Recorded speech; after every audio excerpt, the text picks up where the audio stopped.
안녕하세요. 마에스트로입니다.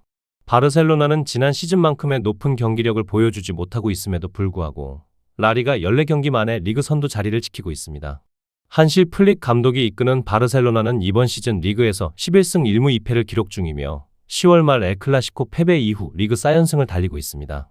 주중 챔피언스 리그에서 첼시에게 패배했으나 지난 주말 데포르티보 알라베스를 상대로 3대1 승리를 거두며 곧바로 반등했습니다.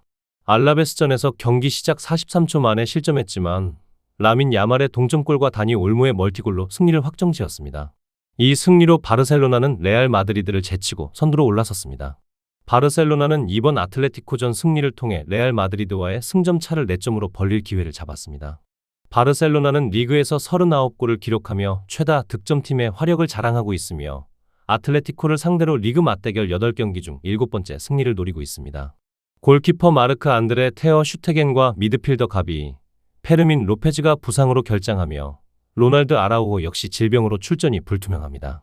하지만 프랭키 더 용과 줄쿤데, 페드리가 스쿼드에 복귀하여 큰 힘이 될 것입니다.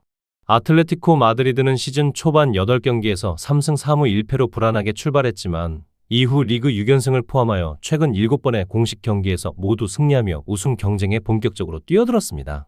디에고 시메오네 감독의 팀은 지난 주중 챔피언스 리그에서 인테르 밀란에게 2대1로 극적인 승리를 거둔 후 주말 레알 오비에도와의 라리가 경기에서 알렉산더 솔로트의 멀티골로 2대0 승리를 거두었습니다. 이 승리로 시메오네 감독은 라리가 역사상 미겔 무뇨스 레알 마드리드 레전드와 같은 323승 기록을 세웠습니다. 아틀레티코는 라리가에서 최소 실점 공동 1위를 기록하며 견고한 수비를 자랑하고 있습니다. 그러나 미드필더 마르코스 요렌테와 수비수 로빈 르노르망이 부상으로 결장합니다. 시메오네 감독은 주말 경기에서 로테이션을 가동했기 때문에 이번 바르셀로나전에서는 호세 마리아 히메네스, 코케, 페드리 등 주요 선수들이 복귀할 것으로 보입니다. 아틀레티코는 지난 2024년 12월 바르셀로나 원정에서 솔로트의 96분 결승골로 2대1 승리를 거둔 좋은 기억이 있습니다. 홈팀 바르셀로나는 홈 이점을 살려 승리를 간절히 원할 것이며 아틀레티코는 최근의 연승 행진으로 자신감이 충만한 상태입니다.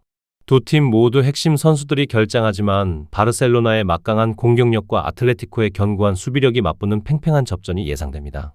아틀레티코가 어려운 원정 경기에서 승점 1점을 획득하는 데 충분한 경기력을 보여줄 것으로 보이며 저득점 무승부가 예상됩니다. 보루시아 도르트문트는 지난 주말 리그에서 바이어 레버쿠젠 원정 2대1 승리를 거두며 리그 2경기 연속 무승부의 부진을 끊었습니다. 니코 코바치 감독이 이끄는 도르트문트는 바이에른 미넨을 추격하는 데 필요한 중요한 승리를 챙기며 분위기 반전에 성공했습니다. 이제 그들은 리그 목표를 잠시 미루고 4년 전 마지막으로 우승했던 DFB 포칼에 집중합니다. 도르트문트는 이번 시즌 포칼에서 3부 리그팀 로트바이스 에센을 간신히 이겼고 프랑크푸르트와의 16강전에서는 승부차기 끝에 4대2로 승리하는 등 다소 느린 진행을 보였습니다. 하지만 중요한 것은 결과이며 도르트문트는 최근 우승팀을 홈으로 불러들여 또 다른 승리를 기록하고자 합니다. 도르트문트는 지난 3월 이후 홈에서 패배가 없습니다. 하지만 공격수 막시밀리안 바이어는 근육 부상으로 최근 2경기에 결장했고 수비수 니클라스 쥘레도 발가락 부상으로 인해 이번 경기에 출전하지 못할 것으로 보입니다. 바이어 레버쿠젠은 지난 토요일 도르트문트에게 패배하기 전까지 4연승을 달리고 있었으며 그 기간 동안 12득점 1실점을 기록하는 등 상승세를 타고 있었습니다. 주말 패배는 카스퍼 듈만드 감독에게는 아쉬운 결과였지만 그는 에릭 텐 하흐 감독을 논란 속에 교체한 후 팀을 맡아 샤비 알론소 감독이 남긴 성공의 기준에 대체로 부응하고 있습니다. 레버쿠젠은 불과 몇 시즌 전 DFB 포칼에서 우승했던 좋은 기억이 있으며 이번 도르트문트 원정에서 그 성공의 기운을 되살리려 할 것입니다. 하지만 레버쿠젠은 부상 문제로 인해 여러 선수들이 결장할 예정입니다. 브라질의 아서, 에세키엘 페르난데스, 엑세키엘 팔라시오스 등 주요 선수들이 부상자 명단에 올라 있으며 악셀 타페와 루카스 바스케스 역시 출전이 어렵습니다. 축구에서의 재대결은 종종 첫 만남보다 훨씬 더 흥미진진합니다. 주말에 서로의 전력을 확인한 두 팀은 이번 포칼 경기에서 더욱 치열한 승부를 펼칠 것입니다.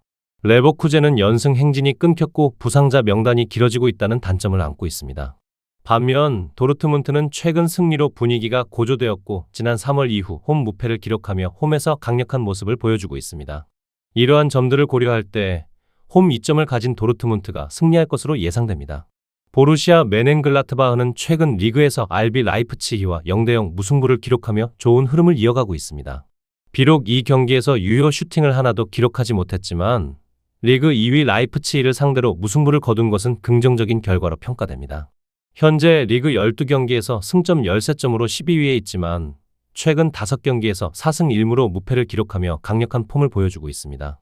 특히 이 4번의 승리에서 모두 최소 3골 이상을 득점했으며 3번의 클린시트를 기록하는 등 공수에서 안정된 모습을 보였습니다. 유진 폴란스키 감독이 이끄는 메넨글라트바흐는 이번 시즌 이미 지난 시즌의 DFB 포칼 성적을 넘어섰으며 이번에 8강에 진출하면 9시즌 만에 3번째 8강 진출을 달성하게 됩니다. 메넨글라트바흐는 최근 홈 3경기 중 2승을 거두는 등 보루시아 파크에서 좋은 홈 경기력을 보여주고 있습니다. 미드필더 로코 라이츠와 중앙 수비수 니코 엘베디 등 주전 선수들이 출전할 것으로 예상되며 하리스 타바코비치 대신 팀 클라인딘스트가 최전방에 기용될 가능성이 있습니다. 장크트 파울리는 지난 주말 바이에른 미넨에게 1대3으로 패배하며 분데스리가 17위에 머물고 있습니다. 이 패배로 장크트 파울리는 리그에서 승점 7점에 그치고 있습니다. 그들은 최근 4연패를 기록 중이며 이 기간 동안 17점 2득점을 기록하는 등 공수 밸런스가 크게 무너진 상태입니다. 또한 최근 원정 5경기에서도 모두 패배하는 등 원정 경기력이 매우 취약합니다. 알렉산더 블레신 감독은 지난 11월 1일 리그 경기에서 메넨글라트바흐에게 0대4로 대패한 것에 대한 복수를 노리지만 메넨글라트바흐를 상대로 최근 5경기에서 승리가 없습니다. 골키퍼 벤 알렉산더 볼이 지난 라운드 포칼에서 선발 출전했던 만큼 이번에도 골문을 지킬 것으로 예상됩니다. 메넨글라트바흐가 최근 몇 주간 보여준 뛰어난 경기력을 고려할 때 그들의 승리 외의 다른 결과를 예측하기는 어렵습니다. 장크트 파울리는 공격 종결 능력이 매우 부족한 반면 메넨글라트바흐는 골문 앞에서 결정적인 모습을 보여주고 있습니다. 특히 메넨글라트바흐의 강력한 홈 전적과 장크트 파울리의 심각한 원정 부진 및 연패 기록을 고려할 때 홈팀 메넨글라트바흐가 압도적인 승리를 거둘 것으로 예상됩니다.